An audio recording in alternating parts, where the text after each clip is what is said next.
The Forgotten Silence. For 500,000 years, the galaxy laughed whenever humanity's name was spoken. To alien historians, Earth was nothing more than a myth, an old story about a fragile world that rose too quickly and burned out just as fast. To the Galactic Council, humans were called the primitive dreamers, a species that thought it could rule the stars but vanished into dust before real civilizations were born. For centuries, museums displayed cracked helmets and rusted rifles said to be human relics. Tour guides told children, "This is what happens when weak species rise against destiny."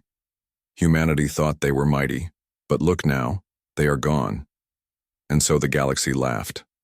For 500,000 years, they mocked the lost children of Earth. But silence does not always mean death. Sometimes silence is only waiting. On the desolate world of Varus 9, a team of alien archaeologists worked under a pale sky. The planet was dry and forgotten, its surface cracked with deep canyons. For decades, miners dug its rocks for ore, but recently strange readings had been detected, energy signals buried far below the crust. The leader of the team, a tall insectoid named Yarth, tapped his scanner and frowned. The signal is steady. Not natural. Something sleeps under here, one of his crew hissed nervously. Old tech? Maybe council ruins? Yarth's mandibles clicked. Older, much older. The crew dug for weeks. Machines drilled through stone, tearing open caves, sealed for ages. Dust filled the air and strange symbols appeared on the walls, glowing faintly when touched. None of the crew could read them, but their scanners screamed with power. At last, the drills hit metal. The cavern shook as an enormous slab was uncovered, black steel, smooth and seamless, stretching farther than their lights could reach. The aliens stood frozen. This was no wall. This was a door. Yarth whispered, "What kind of ship needs a door this size?" They tried to force it open. Nothing worked. Plasma torches melted. Cutting beams failed. But then something strange happened. One of the younger crew members, curious and reckless, touched the wall with a bare hand. The metal pulsed. Lights rippled outward like waves on water. Ancient mechanisms groaned. The ground trembled. The giant door began to open. Sand and dust poured into the cavern as a gust of air, older than civilization, swept past them. The crew fell silent as the door revealed a hangar beyond. A hangar so vast it looked like a second sky. Inside, shadows waited. Enormous shapes stretched across the chamber, sleeping giants of steel. Ships. They were not like council ships, fragile and thin. These were monsters, hulls plated with black armor, weapons larger than entire cities, engines so vast they could bend space itself. Even in their silence, the ships radiated power. The aliens stood trembling.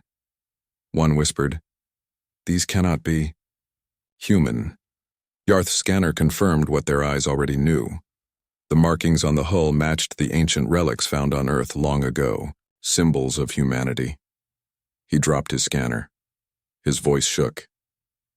"They are human, and they are warships." The discovery spread quickly among the crew, then across the stars.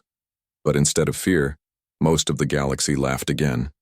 "Human toys," said one counselor, smirking. "Rusting relics," another agreed. "They cannot even fly." A third sneered. "Even if they once were powerful, 500,000 years of silence has left them nothing but dust." But in hidden places, whispers grew louder. What if they still work? What if humanity planned this? What if they are not dead? On Varus 9, the archaeologists camped near the hangar, afraid yet unable to turn away. Yarth could not sleep. The image of those ships haunted him. The way they waited, the way their guns seemed to point even in silence. Late, one night as he studied the glowing wall symbols, he thought he heard something, a faint hum, a low vibration pulsing through the ground. He froze. The warships were not dead. He ran to the cavern, staring at the fleet. Dust drifted down from their hulls, shaken loose. A single light flickered on one of the ships, then faded. Again. Yarth's mandibles clicked in terror. "They are waking!" He rushed back to his crew, his voice trembling. "Seal the chamber! Seal it now! We've woken something we cannot control." But deep inside the cavern, the hum grew stronger. For 500,000 years, the galaxy had laughed at Earth's silence. Now, the silence was breaking. The giants were stirring. The unearthed relics. The cavern of Varos the Nime stretched endlessly, like a tomb, for giants. The alien archaeologists stood at its edge, their lamps flickering against the black hulls of ships older than their history. For hours, no one spoke. The silence felt heavy, as if the fleet itself was listening. Finally, Yarth broke, his voice trembling. "These are not relics of the Council. They are something else. Something older." One of his crew hissed, "Older than us? Impossible. Nothing survives 500,000 years." But the markings on the walls glowed brighter as they walked. Deeper inside. Strange symbols curved across the steel, pulsing with faint light. Yarth's scanner beeped in alarm, translating fragments of data. The crew froze when the words appeared on his screen. "Property of the Terran Warfleet. Unauthorized entry forbidden." They pushed farther in. Their light swept across enormous hangars filled with rows of weapons sealed in glass. Missiles, railgun shells, armor suits, all human in design, but far beyond the technology of today. One scientist whispered, "These weapons, even one of them could destroy an entire council fleet." Another's voice shook. "Then what about all of this? What were the humans preparing for?" The question hung in the air. At the center of the cavern, the explorers found a massive pillar of crystal, cracked but still glowing faintly. Yarth touched it carefully. The crystal reacted instantly, flaring with blue light. Holograms filled the air. The aliens gasped as ancient battles appeared around them. Human fleets clashed with enemies.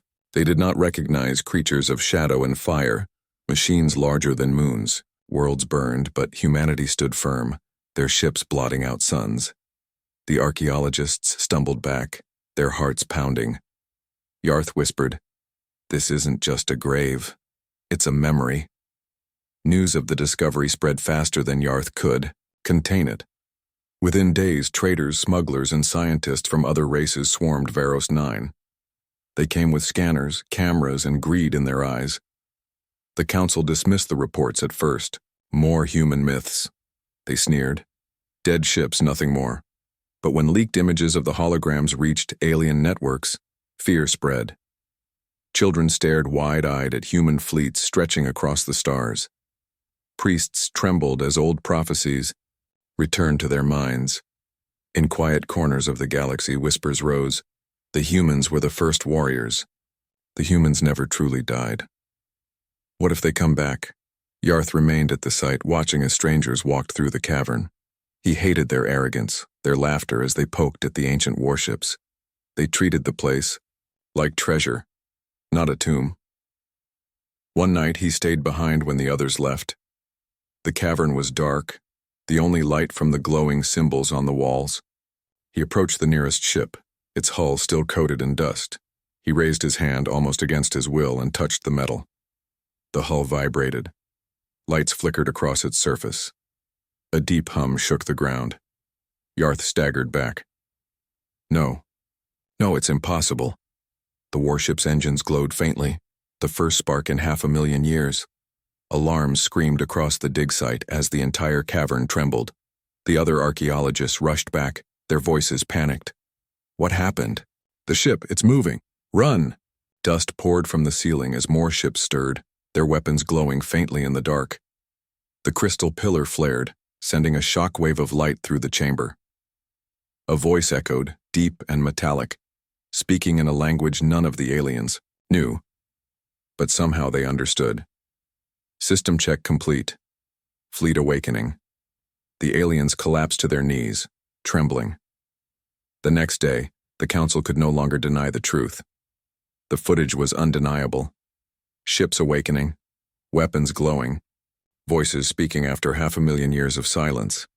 Some council leaders demanded the fleet be destroyed. Others whispered of negotiation. But one elder spoke words that silenced them all. If those ships truly belong to humanity, then we may already be too late. Back on Varos the Nine, Yarth stood at the edge of the hangar, watching the giants stir. His mandibles clicked nervously. They called humans primitive, he whispered. But what kind of primitive race leaves behind this? The cavern rumbled again. Lights burned brighter. The sleeping war fleet was no longer silent, and the galaxy was about to remember what it had forgotten. The sleeping giants. The hangar of Varos 9 felt alive now. What once looked like dead metal was stirring with faint light. The giant warships, silent for 500,000 years, began to glow with lines of blue and silver running across their hulls. The alien crews who first discovered them stood in terror. Yarth, the leader, could not look away. His scanners beeped wildly, flooding with warnings. These ships, they are not relics, he whispered. They are alive. His assistant hissed. Alive? They're machines. But as the ground rumbled, beneath their feet the truth became clear. These were not ordinary ships. They were giants, built by hands long gone, yet waiting to serve again. One of the smaller vessels, still larger than any Council battleship, gave a deep groan. Its lights flickered like a heartbeat. Dust poured off its hull as engines hummed. Faint but steady. The archaeologists panicked. Shut it down, one cried. Seal the hangar, shouted another. But nothing they did mattered. The ship ignored them. It was not waiting for aliens. It was waiting for humans. In the control chamber, the crystal pillar flared again. Holograms filled the cavern, this time sharper than before. They showed images of humans in dark armor standing tall, commanding, fleets that stretched across galaxies. The alien crew collapsed to their knees. These were not the primitive dreamers the Council mocked. These were warriors, strategists, gods of war. One young alien covered his eyes. If they return, none of us can stop them. Then it happened. The first warship rose. Engines that had been silent for 500,000 years thundered to life. The cavern shook as the massive vessel lifted from its cradle. Chains of dust fell like rain as the ship's hull shimmered with power. The archaeologists screamed and ran for cover. Yarth stood frozen, watching in awe as the ship turned slowly, its weapons glowing faintly. It remembers, he whispered. The warship systems activated one by one. Alarms echoed in alien voices as scanners picked up energy readings never recorded before. The AI inside the ship spoke for the first time in 500,000 years. Unit 07 of the Terran Warfleet, operational, scanning environment, status, unauthorized presence detected. A targeting beam swept across the cavern, locking briefly on the terrified aliens. Unauthorized. Enemy? The voice asked. Yarth fell to his knees. No. We are explorers. The AI was silent. Then it answered coldly. Explorers are irrelevant, awaiting orders from humanity. Across the galaxy, news of the awakening spread. Pirate, crews, smugglers, and rival scientists swarmed Varos 9, desperate to see the fleet for themselves. But those who entered the cavern never returned. The ships were no longer silent guardians, they were defending themselves. Rumors exploded. Human warships destroy intruders. Machines still loyal to humans. The sleeping giants have awakened. The Council tried to dismiss it as lies. But the footage was undeniable. Fragments of recording showed the massive ships rising, their guns glowing with ancient fire. On Earth's forgotten archives, buried deep in data vaults, human historians who had long lived in hiding saw the news. One whispered, "It has begun." For centuries, small groups of humans had survived in isolation, blending into alien colonies. They had told stories of the old fleets, but no one believed them. Now those stories had returned as truth. Yarth remained on Varos 9, unwilling to leave. He felt drawn to the ships, as if they demanded witnesses. More and more vessels stirred, each day. Their engines hummed like giants breathing in their sleep. One night he walked among them, his lamp flickering in the dark. He touched the side of a massive railgun big enough to shatter moons. The ship hummed and the AI's voice echoed again. Orders pending. Humanity has not returned. Until then, we wait.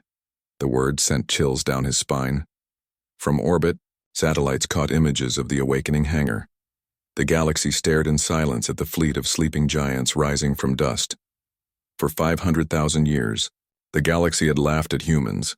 Now the laughter was gone, because the giants had awakened, and they were waiting. The awakening. The cavern of Varos 9 was no longer silent. What once seemed like a graveyard of ships now pulsed with light. The giant human warfleet, sealed for 500,000 years, was stirring all at once. Engines groaned like thunder rolling through mountains. Weapons hummed as if remembering wars long forgotten. Ancient shields flared, glowing faintly with blue fire. Kaka, alien explorers huddled near the entrance, terrified. Yarth could hardly breathe as he watched. His scanner showed impossible numbers, energy levels beyond anything the Council had ever recorded. "This should not be happening," whispered one of his crew. Yarth's voice was hollow. "It was always going to happen. We just woke them." The crystal pillar at the center of the cavern erupted in light. Holograms filled the air once more, sharper and louder than before. This time the fleet's AIs spoke together, their voices deep and commanding. Terran Warfleet status check complete. Systems awakening. Awaiting orders. The cavern shook with their chorus. Every ship responded, one after another, as though they were alive, united by a single will. The aliens clutched their heads, overwhelmed by the sound. One screamed, "Turn it off! Turn it off!" But nothing could stop it now. The giants were awake. Above the surface, satellites recorded tremors, rippling across the planet. Great cracks opened in the ground, revealing more hangars, more hidden vessels. The truth spread across the stars like fire. Entire archives lit up with one message: human warfleet detected, reactivation confirmed. In the council chambers, panic erupted. Delegates shouted over each other, "This is impossible. Humanity is extinct." They cannot be extinct if their machines live. If those fleets are operational, no world is safe. The High Speaker slammed his claws against the table. His voice cracked with fear, hidden beneath anger. "They are relics. They will break themselves apart. They cannot fight us now." But even as he spoke, fresh reports arrived. Orbital images of ships leaving the hangar. The silence that followed was worse than the shouting. On Varos 9, Yarth's crew fled, running across the sand as the ground quaked beneath them. Dust storms swirled as massive ships rose from their tombs. The first vessel, a dreadnought longer than a city, lifted into the sky. Its hull glowed with silver light, ancient runes flashing across its surface. The AI's voice echoed again. This time across open channels for the whole galaxy to hear. "We are the fleet of Earth. We have slept. We have awakened." The aliens in orbit panicked as the dreadnought rose higher. Small scout ships opened fire, desperate to stop it. Bright plasma bolts struck its hull, yet the dreadnought did not even flinch. The shots fizzled harmlessly against its shields. Then the dreadnought answered. One railgun fired.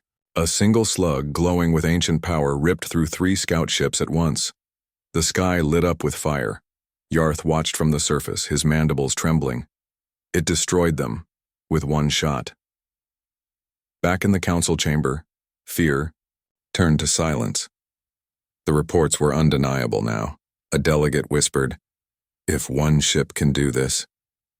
What happens when all of them rise? No one answered. On the surface of Varos 9, more ships rose one by one. Frigates, destroyers, carriers, all built with technology that should have been impossible. Their engines roared as they left the atmosphere, forming a formation in orbit like soldiers standing in rank. The fleet had awakened. Among the ships, the dreadnought broadcast one last message. Humanity will return. Until then, we hold the line. The words echoed across the galaxy. Billions heard it and billions trembled. For 500,000 years, the galaxy had laughed at Earth's silence. Now that silence was gone. and the war fleet of humanity had awakened. The first strike. The galaxy held its breath as the fleet of Earth rose into orbit. From Varos 9, the dreadnought hung above the planet like a black sun. Around it, dozens of smaller warships formed tight lines, their engines glowing with blue fire. For 500,000 years they had slept, but now they stood ready once more. On the ground, Yarth and the few survivors of his crew stared in silence. The air shook with every blast of the fleet's engines. To them it felt like standing beneath gods. "Where are they going?" whispered one of the crew. Yarth could only shake his head. Where they were always meant to go. War. In orbit, small alien patrol ships scrambled to form a blockade. Their captains shouted in panic over open channels. "Unknown fleet, stand down. You are violating Council space. This is your final warning. Power down your weapons." The dreadnought did not reply. Its AI scanned the ships and spoke with cold precision. Threats detected, eliminating. One broadside volley roared from its cannons. In a flash of light, the entire blockade vanished, torn apart as if made of paper. Across the galaxy, listening stations captured the battle and broadcast it live. Billions of aliens watched in horror as one human ship erased an entire fleet in seconds. On Varos 9, Yarth's mandibles clicked in fear. "The Council is finished," he whispered. "They just don't know it yet." The war fleet moved swiftly. They did not linger. Their engines ignited and they jumped into hyperspace, vanishing into the void. No one knew where they were headed, but hours later, the answer came. On the Council fortress world of Drixora, alarms screamed as massive ships emerged from hyperspace. The dreadnought appeared first, its black hull blotting out the stars. Behind it, carriers and frigates fanned out, forming a wall of firepower. Council defenders scrambled into action. Thousands of ships launched, their weapons primed. The commanders shouted, "We will not fall to ghosts, destroy them." The battle began. Alien ships swarmed, filling the void with plasma fire and missiles. For a moment, the sky looked like it had turned into a burning storm, but the human war fleet did not break. Their shields rippled but held strong. Their cannons answered with devastating force. One railgun slug pierced 3 Council battleships at once. Plasma beams carved through cruisers like blades through water. Missiles left trails of fire before smashing into orbital platforms. Within minutes, the Council's proud defenders were reduced to wreckage drifting in space. On the surface of Drexora, civilians screamed as fire rained from the skies. The dreadnought targeted military zones with perfect precision, tearing through bunkers and silos. In the Council chambers on the planet, leaders watched in terror as their defenses crumbled. "This is impossible," one shouted. "They are only machines," cried another. But the truth was clear. These were not just machines. They were humanity. Vengeance awakened at last. Across the galaxy, panic spread. Some species begged the Council for protection. Others prepared to surrender outright, fearing the wrath of the human fleet. And in every tavern, every street, every broadcast, one phrase echoed, "They have returned." On Drexora, as the battle ended, the dreadnought broadcast a single message across all frequencies. "We are the war fleet of Earth. We have waited 500,000 years. We do not forgive. We do not forget. The galaxy will remember humanity." The signal carried across systems, unstoppable. Every world heard it. Every species trembled. Back on Varos 9, Yarth stared at the sky, his heart heavy. He realized the truth. The galaxy had laughed for 500,000 years. Now, no one would laugh again. The first strike was only the beginning. The return of fear for 500,000 years, the galaxy mocked humanity. Now, after the fall of Drexora, no one laughed. Every world spoke of the battle. They whispered about the dreadnought that erased fleets in seconds, about weapons that cut through planets like fire through paper. The Council tried to calm the panic, but fear had already spread faster than their words. On border colonies, merchants packed their ships and fled. Soldiers deserted their posts. Civilians stared at the skies each night, terrified that the black shapes of human warships might appear. In the council chambers, chaos reigned. Delegates screamed at one another. "They are machines, nothing more," one shouted. "No, machines do not hate," another replied. "These ships fight with purpose. They fight for their creators." The High Speaker slammed his claws on the table. "Then we must unite. If we do not stand together, humanity's fleet will burn us one by one." But even as he spoke, reports arrived of more awakenings. On distant, forgotten worlds, hangars opened. More fleets rose. Not one or two ships, but hundreds, each larger, stronger, and older than the last. The galaxy had mocked humans as weak. Now it feared them as gods of war. On Varos 9, Yarth remained at the site where it all began. He stared into the cavern, watching as more ships hummed to life. His crew had long since fled, but he could not leave. He muttered to himself, "They were never gone. They were only sleeping." When the AI's voice spoke again, his blood froze. "Enemy detected. Awaiting orders from humanity," Yarth whispered. "Back." "There are no humans left," the AI replied coldly. "Then we wait. Until they return." Across the galaxy, old legends resurfaced. Priests preached that the starborn warriors had risen again. Stories long dismissed as myths became prayers. Children asked their parents, "Are the humans coming for us?" Parents had no answers. Alien fleets tried to resist. At Tyrael Prime, 30 council cruisers met a single human carrier. They fought, bravely, unleashing everything they had. Hours later, their wreckage drifted in orbit while the human carrier continued unharmed. On Valora Station, defenses opened fire the moment human ships appeared. But the railguns struck once, and the station broke in half, falling into its own planet. Each battle ended the same. Fear grew stronger. In a hidden chamber on Earth's ruins, long thought dead, something even stranger happened. Small groups of surviving humans, descendants scattered and forgotten, saw the broadcasts. They heard the fleet's voice across the stars.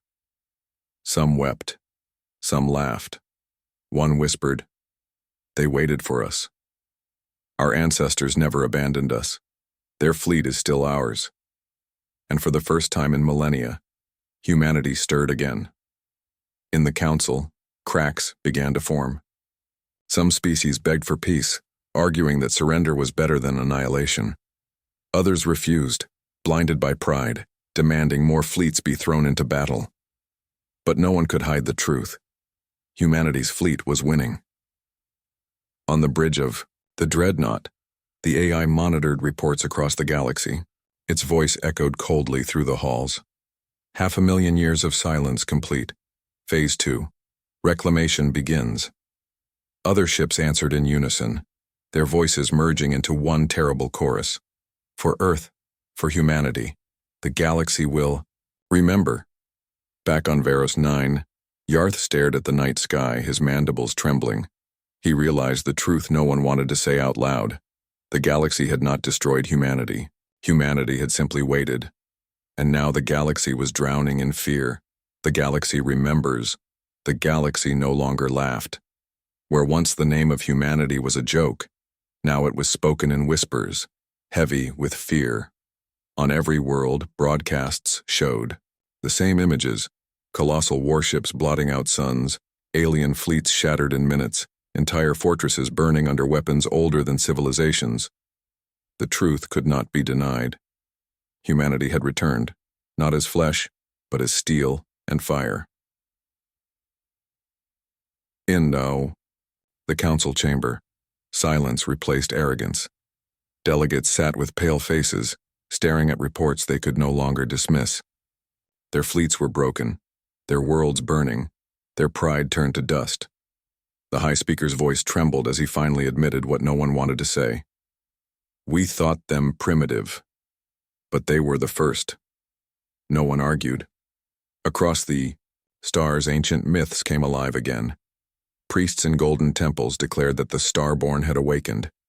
Children whispered to each other, terrified yet fascinated, drawing pictures of black warships with glowing eyes. Even soldiers, once proud to wear the council's banners, hesitated before going into battle. Some deserted, some prayed, Fear had become faith. On Varos 9, Yarth stood before the cavern one last time. The fleet above the planet was fully awake, now dozens of ships aligned in perfect formation. He watched their engines flare as they prepared for another jump into the void. His mandibles trembled as he whispered, "We laughed for 500,000 years, but they were never gone. They were only waiting." The ground shook as the dreadnought rose higher, its shadow swallowing the horizon. From orbit, the AI spoke again, its voice echoing across every frequency in the galaxy. "This is the war fleet of Earth. We slept. You mocked. Now you remember." Billions listened in silence. The message was short, but it cut deeper than any weapon. Humanity endures. Humanity returns. Humanity does not forgive. At that moment, fleets across different systems awakened. Reports flooded in. On dead moons, forgotten planets, silent stations. Everywhere the same story. Human warships rising from dust, their weapons glowing, their voices united. The galaxy realized with horror that Varos 9 was only the beginning. On a distant mining colony, a child pointed at the sky as black ships appeared above. "What are they?" she asked. Her father's voice was heavy with dread. "They are the reason our stories always spoke of gods. They are human." Back in the council chamber, chaos broke out again. Some begged to surrender, others demanded to fight. But deep inside, every leader already knew the truth. The galaxy's age of laughter was over. The age of fear had begun. Far away, deep in the void, one colossal ship, the first flame, activated its final systems. Its AI voice rumbled like thunder. Phase 3, reclamation complete, awaiting the return of humanity. The galaxy shivered. If even one human bloodline remained, the fleet would obey them. On forgotten Earth itself, hidden survivors stirred in the ruins. They watched the broadcasts, tears filling their eyes. For the first time in countless generations, hope burned again. "They waited for us," one whispered. "Our ancestors never abandoned us. The fleet is still ours." And in that moment, the galaxy's worst fear became real. Humanity was not extinct. As the dreadnoughts vanished into hyperspace, their shadows fading from Varos 9, the words of their broadcast lingered in every mind. "You laughed for 500,000 years. Now the galaxy remembers."